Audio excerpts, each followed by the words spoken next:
Gracias, Diego, por la presentación, esas palabras tan amables, y desde luego quiero empezar dando las gracias a los organizadores por haber tenido la gentileza y la ocurrencia de invitarme a participar en este panel y en este coloquio. Ante todo porque verán ustedes que este es un panel de especialistas y yo, sin embargo, no lo soy. Quiero empezar aclarando tal cosa. Yo soy, en todo caso, un generalista, y en mi capacidad de generalista diré que voy a hacer una intervención muy general, porque no soy un historiador del Holocausto, soy un historiador del mundo contemporáneo, como ha dicho José Antonio, del periodo de la Guerra Fría y de la dictadura franquista, y que he llegado a las temáticas del Holocausto en gran medida porque he descubierto el tema viviendo en Gran Bretaña y dándome cuenta de que no tenía ninguna idea en mi formación como historiador en España de lo que había significado este fenómeno. Y he llegado a él y a hacer incluso pequeñas contribuciones generalistas sobre el tema, que es lo que espero que justifique que esté hoy aquí, porque sencillamente escribir la historia del Holocausto es escribir la historia del fenómeno más difícil de interpretar y de explicar de toda la historia. Esto lo decía Hannah Arendt allá por el año 50 y creo que sigue siendo absolutamente verdad, una verdad que no tiene nada de posverdad.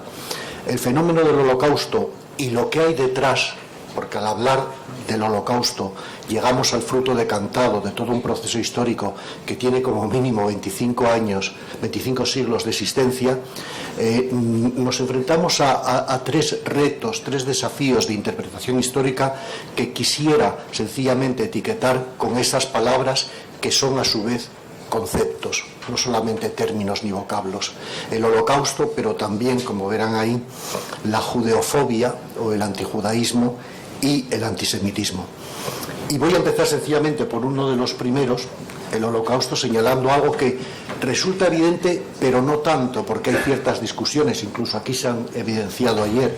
Yo entiendo que el Holocausto, como concepto, define un programa de genocidio y define a los efectos de ese programa de genocidio que fue aplicado por la dictadura nacionalsocialista alemana entre los años del 39 al 45 básicamente, y que pretendía, y en gran medida consiguió en buena parte, el exterminio biológico, insisto, de pretensión totalizante de lo que era la población que había judía europea a su alcance, en la Europa ocupada por los alemanes.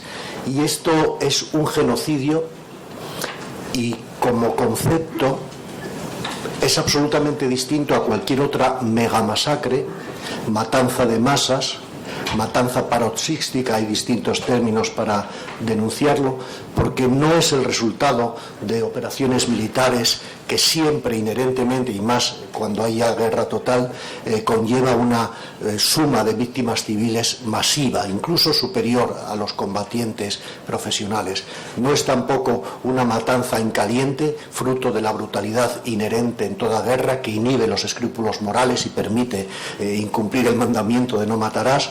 Tampoco es una ejecución, insisto también, en caliente de personas combatientes o civiles que apoyaran a combatientes una vez vencidos y desarmados. Es otra cosa. Es lo que indica la palabra genocidio, ese programa de exterminio de intención totalizante. Y además, en el caso del Holocausto hubo otros.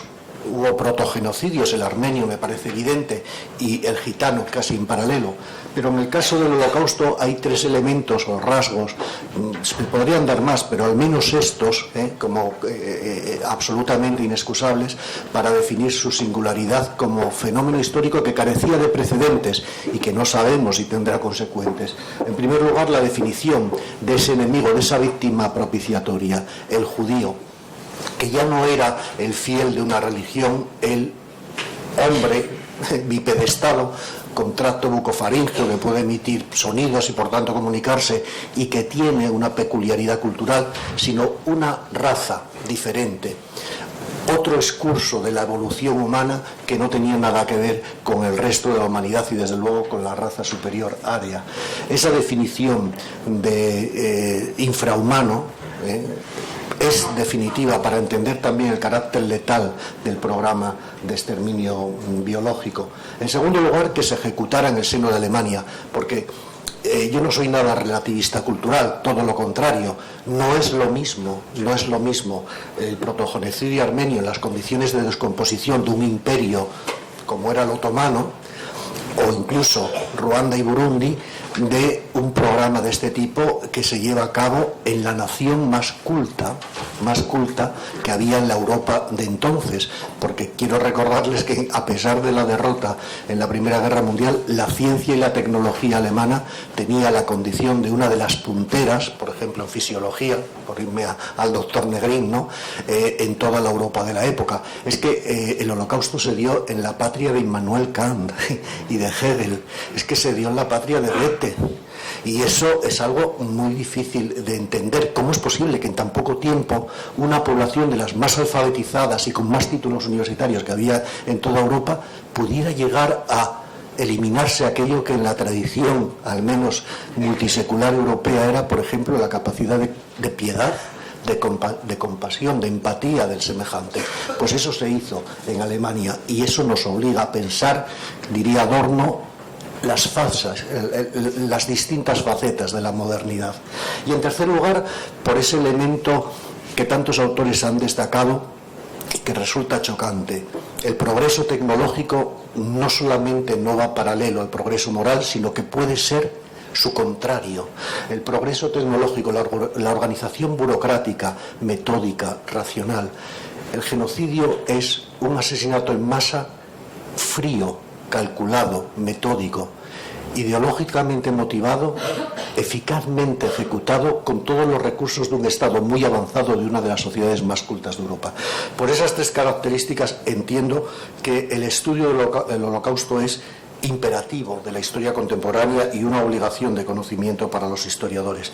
Y además porque se puede ver en él un proceso racista, xenófobo, que llega a su culminación. No necesariamente todos los procesos llegan a la fase última, y conocemos casos, por ejemplo, donde se queda solo en el prejuicio popular. Prejuicios populares los hay en todas las sociedades. Casi diría que la xenofobia es uno de los rasgos antropológicos, junto con la fraternidad, la voluntad de filantropía de cualquier sociedad, ¿no?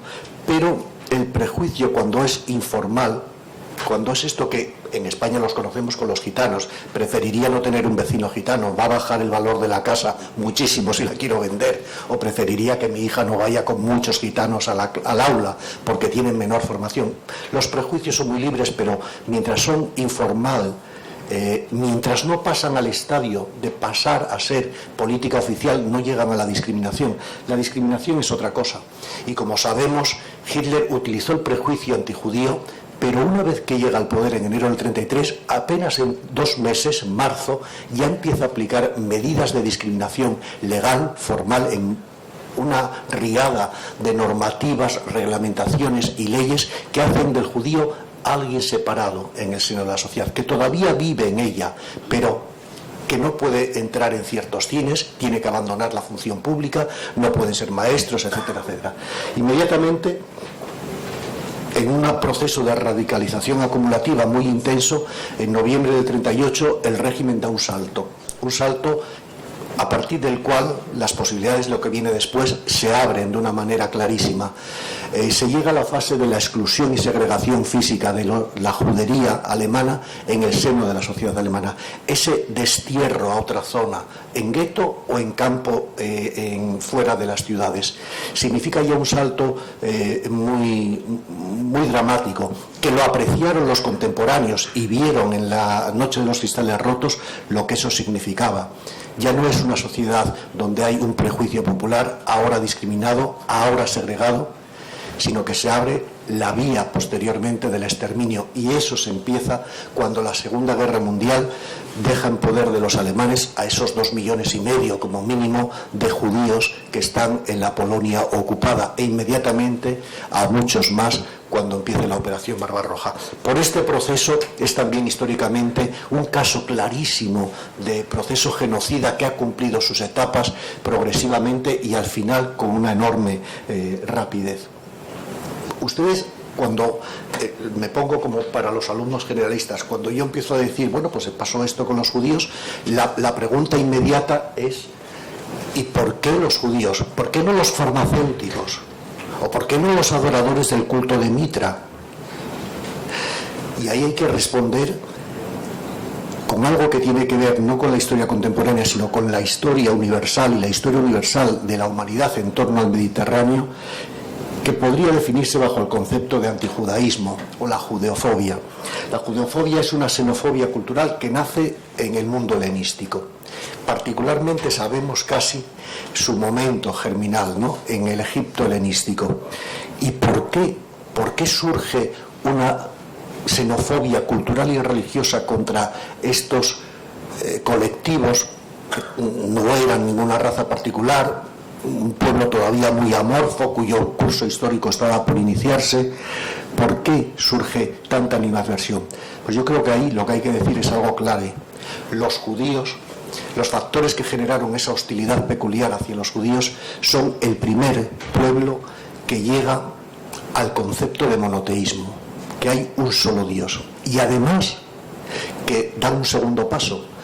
Es el primer pueblo de la monolatría, aquel que dice que solo se puede adorar a un solo Dios.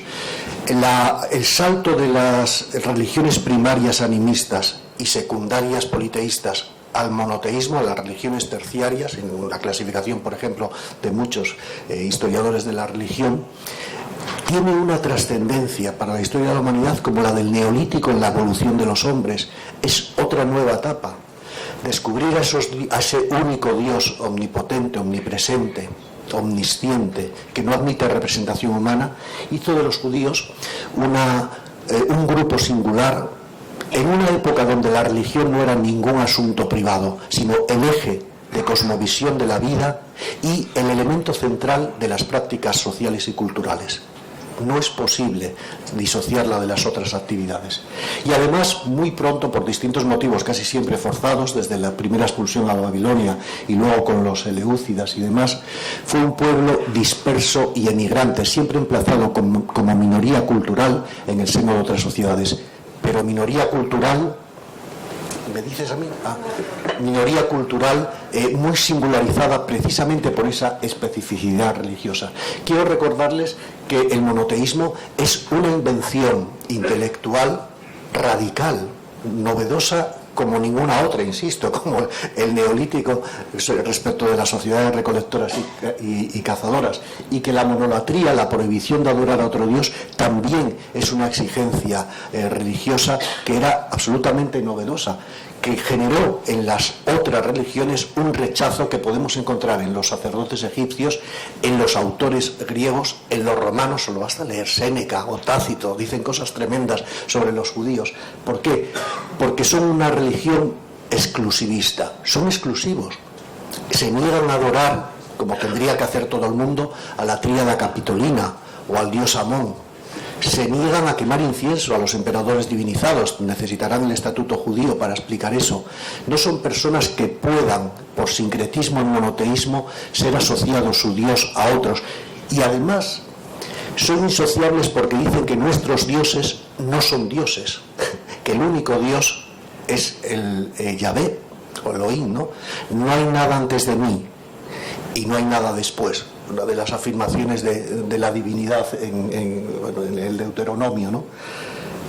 Ese rechazo de las sociedades que eran animistas y politeístas a estos recién llegados, dispersos, zarapastrosos, así los llama Tácito, que tienen centros de culto horribles donde no hay estatuas, donde no se sabe cuál es su dios y dicen que son superiores a Júpiter o a Juno, eso provoca unas primeras acusaciones de exclusivismo y soberbia que van unidas a otras de deicidio, cuando matan al carnero, que es el animal sagrado de Amón, en la primer pogromo que conocemos, que es en Alejandría, y probablemente por ese motivo. Y esas extrañas costumbres de no mezclar las leyes dietarias o la circuncisión y el descanso del Sabbat. El caso es que aquí tenemos una primera xenofobia de raíz religiosa y cultural. Ahora, lo grave es que en el siglo I al siglo IV tiene lugar en términos religiosos una guerra civil durísima entre la sinagoga y la iglesia.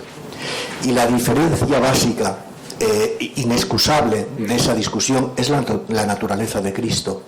Si Cristo era para la secta judía cristiana el Mesías cuya muerte había iniciado la nueva alianza, para los judíos ortodoxos era absurdo que la divinidad se encarnara en un hombre, era completamente contrario a la ley mosaica y por tanto Jesús podría ser profeta, pero Jesucristo era un impostor, un falsario.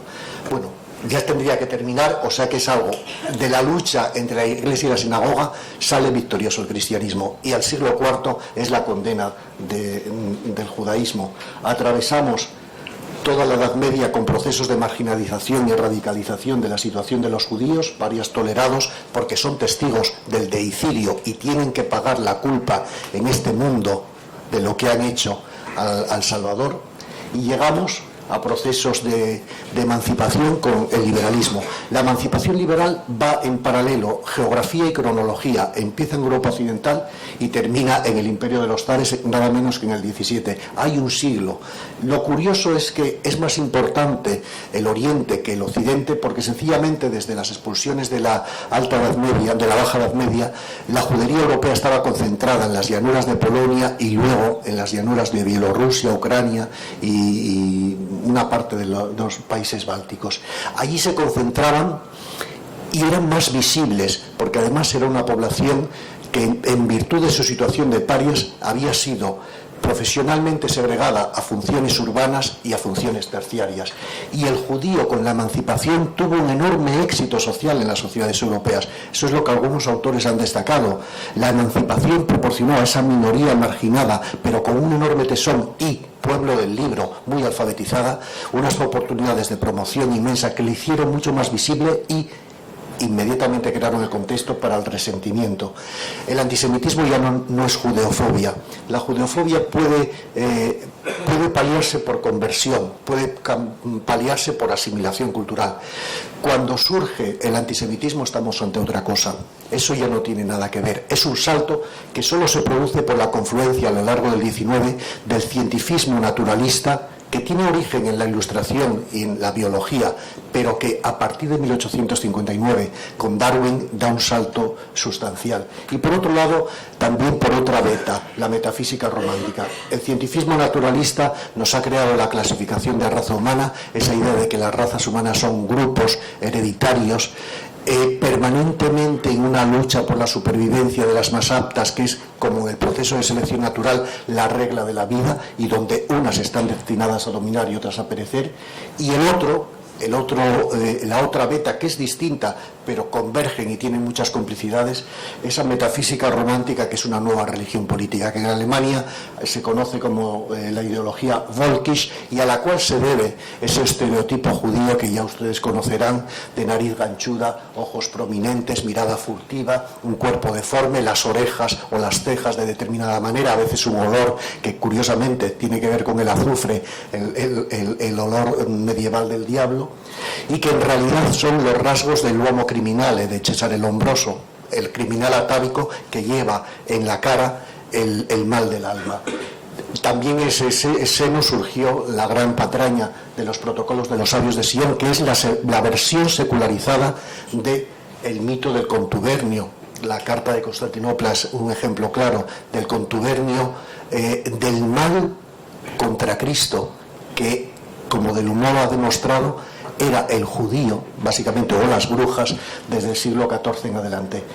Y ahí surgió esa idea de un judío que ya es una construcción metafísica, pero extraordinariamente proteica. Yo creo que el doctor Leo Pinsker, con los programas de Odessa del 81, captó bien esa capacidad absolutamente extraordinaria de ejemplificación en este judío del mal radical.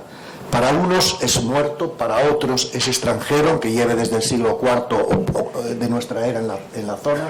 Para unos es mendigo, para otros propietario, para unos patriota, para otro internacionalista, y para todos un buen chivo expiatorio. Y bien, aquí quería terminar porque no tengo tiempo para nada más. Disculpen por la generalidad del texto. Gracias.